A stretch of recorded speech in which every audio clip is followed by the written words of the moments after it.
Yo, what is up, guys? This is Rise and welcome to another video. The Psychic Cup is going to come to the Go Battle League in just a few hours from the time I'm recording this, so it is time to go over what the top Pokemon are gonna be in this meta, which features only Psychic type Pokemon with a ban on Mew, since Mew is, I think, the only Psychic type that learns the move Shadow Claw, or at least would just be too strong in the meta with its flexible moveset and access to the fast move Shadow Claw. So without further ado, we're going to get into it. I'm going to be using pvpoke.com. If you are unfamiliar with pvpoke, I don't know where you've been, but it's definitely the best resource in my opinion for learning about PvP, and I highly recommend you check it out. So as you saw, I just went to pvpoke.com. I went to the rankings tab. This is all from my mobile device. You can also use your computer, which is what I typically do, but I figured for the layout here, it might be more convenient to show you guys on the mobile device. So I went to rankings, and then I can scroll down to Psychic Cup, and we can get a look at what the top Pokemon are going to be. And you immediately see Victini atop the meta, which is really cool. It's always cool when a Pokemon that's more of a spice pick is now considered the top Pokemon in a given meta. Bronzong number 2, or LeBronzong as I like to say. Malamar, which makes sense, right? It's got that Psychic Dark typing. Dark really strong against other Psychics, so it's going to be a real powerhouse here. Shadow Gardevoir, Claydol, Galarian Rapidash, and we can scroll down here and just get a quick glance at what a lot of the top Pokemon are considered to be, and we're going to see some of them in these top 5 teams. So without further ado, number 5, we've got Victini, we've got Slowbro, and we've got Shadow Lugia. And I should clarify, this isn't necessarily the top 5 teams. Who knows how the meta is going to pan out. These are 5 teams I spent this morning messing around on PvPoke, trying to come up with A coverage teams. And I think there are 5 teams that are strong that you can potentially try out if you have access to these mons, and see how well they perform, because I think they have a lot of potential. So now, if we want to look a little more in depth of how these teams are built, we can go to this team builder. We can switch it from Great League meta to Psychic Cup meta, and then we can add in our Pokemon. So we've got Victini with Quick Attack, V-Create, and Overheat. So you don't want to run Confusion, right? And you're going to notice that with a lot of these Pokemon in the Psychic Cup, they might stray away from their typical moveset because they don't want to be dishing out psychic damage against primarily psychic types. So we've got Victini, we've got Slowbro, what's up bro, with Water Gun, Ice Beam, Water Pulse, and we've got Shadow Lugia, who is a pick that I've used occasionally in the Open Great League. And if we press Rate Team, it's going to give us our score. So we get an A for coverage, which is what you want. Ideally, C for bulk. So Victini, not the tankiest. Slowbro, I'd say kind of medium. Like, Slowbro can take a hit. And Lugia is fairly tanky. That Shadow will make it a little less tanky. So C, kind of average for bulk. Safety is shown as average, and consistency is shown as A. Me personally, I don't pay as much attention to the safety and consistency. I'm mostly worried about coverage and bulk. Coverage will tell you, like, if your team is especially weak to like certain types of Pokemon, and then bulk is important. But I think if you have at least like a C bulk, you can kind of get away with it. Once you start to get into that D or F range, that's when you need too many shields. You need 4 shields per match, and you'll only get 2. But we can scroll down to how our team does against the meta here. And then what I like to typically look at is potential threats. So I look at what Pokemon are the biggest threats for my team. And there's only one Pokemon that comes up as beating all 3, which is Alolan Raichu. And Alolan Raichu, I think, is going to be really strong as well. However, Victini can hold its own. And then our 2 Pokemon that are especially weak to Electric, Slowbro and Lugia, they both have a lot of fast move pressure. So I don't think Alolan Raichu is impossible for this team. I think it might be a little difficult, especially if it gets like an energy lead. But if we're managing our shields well, I think Alolan Raichu is handleable. Bronzong, Galarian Rapidash are two more threats. But once again, I see a lot of neutral play there. Like, it says Bronzong beats Victini, but if we can get a shield advantage somewhere else, Victini can really devastate it with that V-Create in that Overheat. And then Slowbro can dish out neutral damage with Water Gun. Shadow Lugia will struggle against Bronzong, that's for sure. So Bronzong might be a little bit of a problem for this team. But other than that, looking at these rankings, I think it looks fairly strong. So we wrap up team number 1. Or team number 5, rather. I'm going backwards. Team 5. And now we go to team number 4, which is a Pokemon that was one of my favorites back when I played the main series games growing up. Claydol. I don't know why I liked him so much. I thought he was just pretty cool. And with Mudslap, Shadow Ball, Rock Tomb, Claydol is going to be a great answer to Victini, who we saw is atop of the meta. So if you're running into Victini's over here, Victini's over there, maybe start running yourself a Claydol and being able to deal with it a little bit better. That Mudslap is really going to chunk that fire typing. And if we rate this team here, once again, we actually have the same rating, I believe, as the previous team, with an A for coverage, C for bulk, C for safety, and A for consistency. And look, this is like the anti-Victini team. Our last team was quite weak to Victini. Or actually, no, our last team was fine against Victini. It's pretty neutral. This team, anti-Victini team, that Victini is going to struggle a bit with. We scroll down to potential threats, and it looks like Malamar is going to be the top threat. Malamar, another Pokemon that's going to be really strong in the Psychic Cup. We see Bronzong again, number 2. I guess I'm just weak to Bronzong every time. Maybe we auto-run Bronzong. Wink, wink. I'm bad at winking. Gardevoir starts to creep up on our top threats. Galarian Rapidash, the fellow fairy type. But as we scroll down, after those kind of top 4-ish, I don't think the rest are too threatening. Cresselia, I mean, I feel like Alolan Raichu does fine there. I feel like Latias with shields can hold its own. Obviously, you got to respect that Moonblast. That would be devastating for Latias's dragon typing. I think Gardevoir at number 4 could be a little bit of an issue for this team, just because Latias as a safe swap, if you get hard punished by a Gardevoir, you're kind of playing from behind there. So I would say, even though Gardevoir is number 4, I think that potentially might be the biggest threat on this team. Threat score of 524, which is really solid.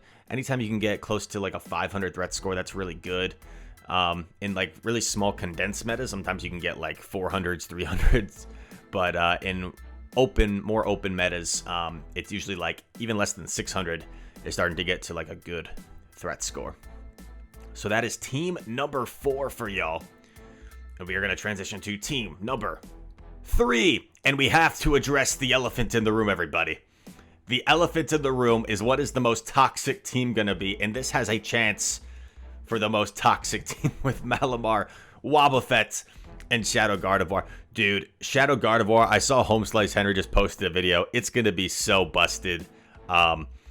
And if too many people are using it, you're going to start to see teams that are just totally hard countering it. And we have that prepared as well for you in our final 2 teams. So you got Malamar, we've got Wobbuffet, which I know probably not, most people probably don't have access to a Wobbuffet, myself included. I don't have one, but I think it is really strong. So that's why I'm making 5 different teams. So hopefully you have at least one of these teams you could use if you're looking for a team, or if not, maybe mix and match with some of the Pokemon we're showcasing today and create your own team using a selection, kind of a pick and choose.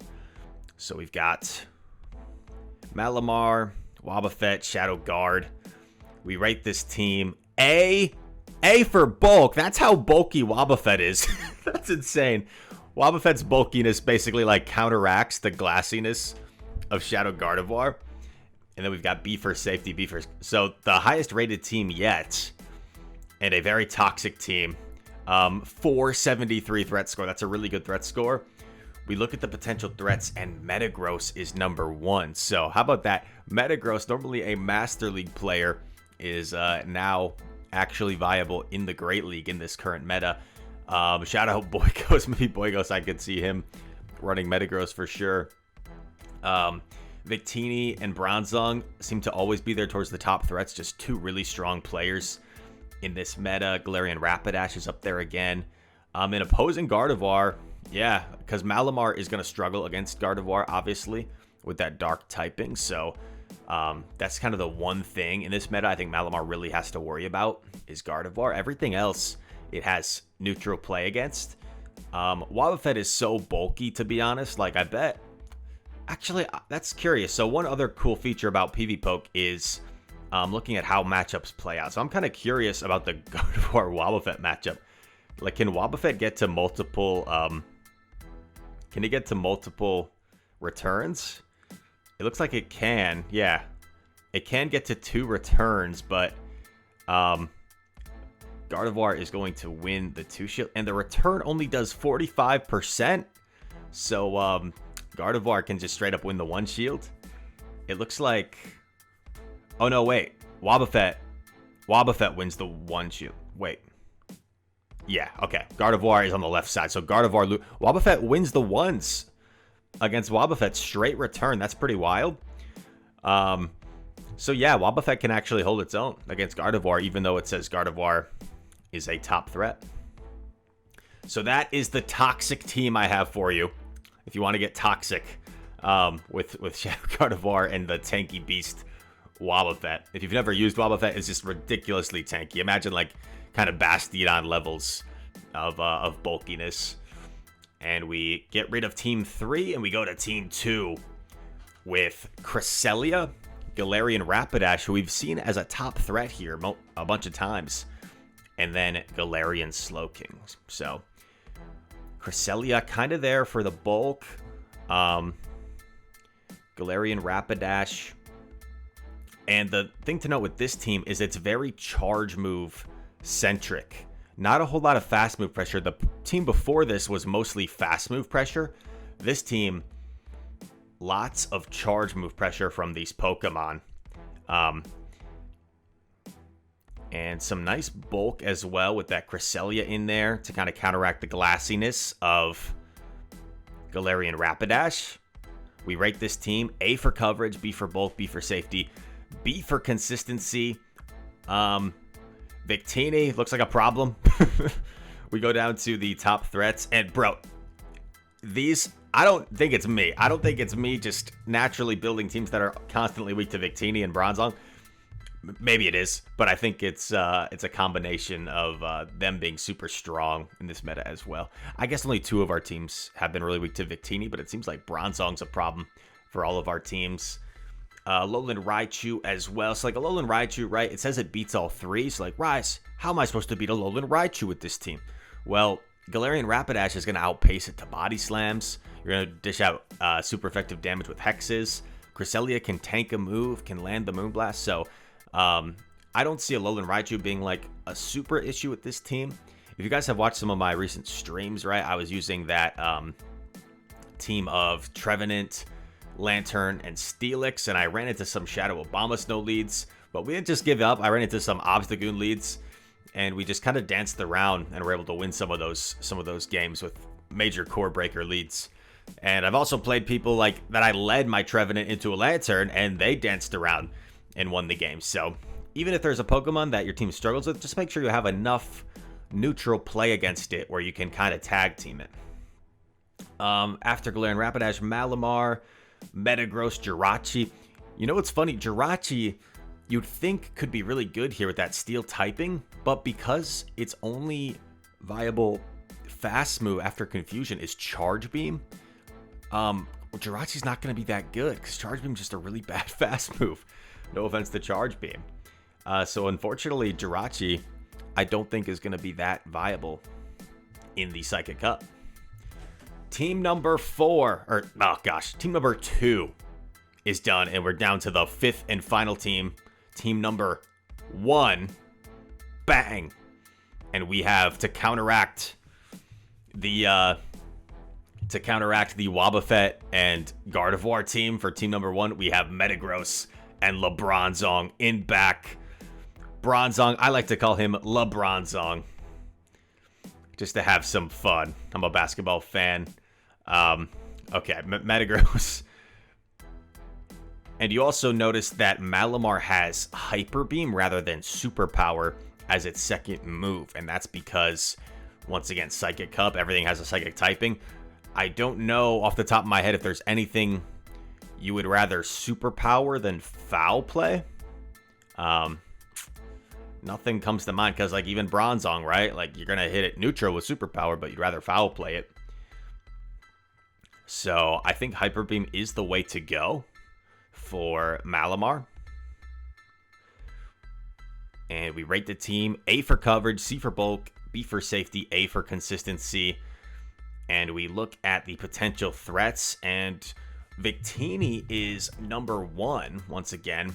So it makes sense, right? Victini is going to be tough. Let's see how like the Victini Malamar matchup plays out. So it looks like Victini actually wins in all even shield scenarios. But let's say this. Let's say we soft lose to Victini, and then we come in with Bronzong. Victini versus Bronzong. I would think Bronzong with Feint Attack might win the 2 shield. And it looks like Victini can actually get to a third V-Create with 1 HP. But let's say the Victini has been like chipped a little bit. We can edit that here. Starting HP. Victini's typical HP is 129. So like if it's been chipped to like 120 as its starting HP, yeah, it's not gonna get to a third V-Create, and those quick attacks aren't going to be doing much. So Victini is an issue for this team, but I think the best play to kind of neutralize it would simply be to play out the Zero Shield with Malamar. Because if we go back to that, let's see, if we go back to the Malamar matchup here, Victini, Malamar, let's see how the Zero Shield plays out. It's a 600 rating for Victini. So you actually get to the foul play first. So you're going to force a shield, and you're going to do some chip damage. And that V-Create does 57%. So Malamar can get you shield advantage against the Victini at least. And then Bronzong can farm it down. And then you have shield advantage, hopefully, for Metagross. So although Victini looks to be pretty rough for this team, and it definitely can be in the right situations, I don't think it's the end of the world. Medicham, ironically, number 2 is a bit of an issue for this team, but I don't expect to see too many Medichams.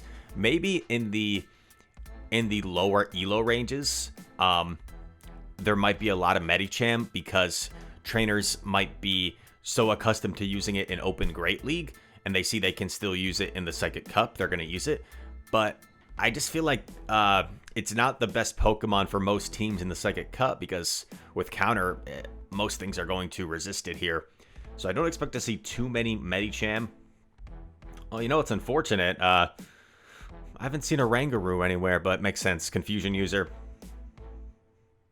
So yeah, guys, that is 5 strong teams to potentially use in the Psychic Cup. Once again, not necessarily the top 5 teams. We'll see how the meta pans out. We'll see what people are using, if there's some spice picks that emerge. Feel free to send me your battles if you want them shoutcasted. Link in the description for the battle submissions. And man, you guys have overwhelmed me this season, which has been amazing because I have been able to push out a lot of content, because I am definitely not short on battle submissions. But for reference, I have like 536 submissions in my form links. So I definitely look through them all, and I see what I want to post. But if it doesn't get selected, it's nothing personal. Just you could have some amazing battles. I just only have so many that I can upload from day to day. But I would love to for everyone to send them if they can, so I can get a nice selection of what to showcase. And I'll definitely be showcasing some of these teams myself as these days progress. So I hope you guys enjoyed this video. If you found it useful, informative, entertaining, please hit that like button. Comment down below. All comments are appreciated. They help out the YouTube algorithm. And subscribe if you are new so you don't miss a video. All that said, everybody, thank you for watching. I hope to see you in the next one. Peace.